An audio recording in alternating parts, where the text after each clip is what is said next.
Ukraine has invaded Russia. An attack that nobody would thought would happen, because what everyone thought this war was about was Ukraine defending its own territory against remorseless Russian attacks. Ukraine launched this surprise attack from a very quiet region, Sumy in the northeast of Ukraine, over the border into Russia's Kursk Oblast, a very lightly defended part of the Russian border.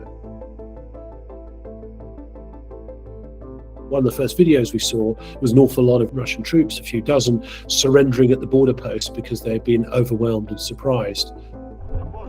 We saw Ukrainian troops suddenly inside the Russian border.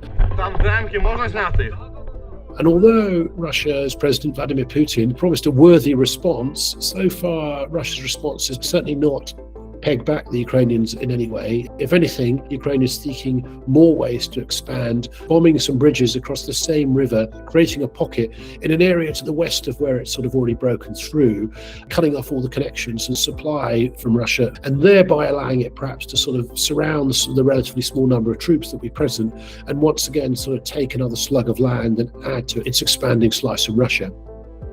What was very unusual here is this has been a very sort of positional warfare, war, trench war, something like World War I. But suddenly what we saw is something a bit more like World War II, what the professionals call maneuver warfare. Open, fluid fronts, much heavier use of armoured vehicles to surprise, to ambush, and to try and sort of press home the advantage gained. Ukraine appears to have taken several hundred prisoners of war, and there's a hope that they'll be able to exchange them on a one-for-one basis. That's what normally happens. If this all sounds quite dramatic, we should also be realistic. Ukraine's taken something like a little over 1,000 square kilometres of territory, which sounds like a lot, but go onto your Google Maps and press the minus button about 3 times and you'll see it's a sort of a tiny amount of Russia as a whole, and Russia's taken far more off Ukraine, something like 18% of Ukraine, a territory the size of Portugal. And now President Zelensky is talking about perhaps creating a buffer zone or a security zone to prevent Russian shelling into its own territory. So we're almost seeing two fights. Ukraine pushing on with its incursion into Kursk Oblast, gaining territory where no one thought it was possible. On the other hand, Russia also remorselessly gaining territory further to the east on a part of the front that was once considered quite safe. In particular, Russia's trying to capture a strategic communications hub, both road and rail, at a place called Pokrovsk in the middle of Donbass, which some say might be the ultimate goal for Vladimir Putin if it's just about capturing territory in the east. You have to remember, Ukraine probably didn't quite know what it hoped to achieve when it launched the incursion. You never quite know whether what you think is a sort of a clever subordinate attack or distracting move becomes something more strategic and more significant. What is true is it's not quite been as escalatory as sort of perhaps some might have feared. Although the Americans have long harboured concerns, nobody wants to risk World War III, of course.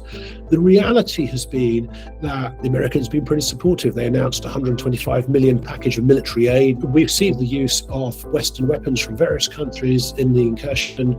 And generally the view has been that countries have a right to self-defense and that Ukraine can be creative in how it defends itself, as long as it doesn't perhaps strike too far deep into Russian territory.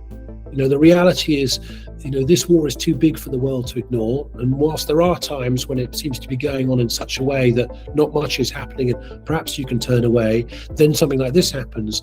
And it's a clear reminder of how inherently unstable warfare can be, that it could suddenly spin off in an unexpected direction, perhaps one that we'd not thought of, perhaps one that we should be focused on and concerned about.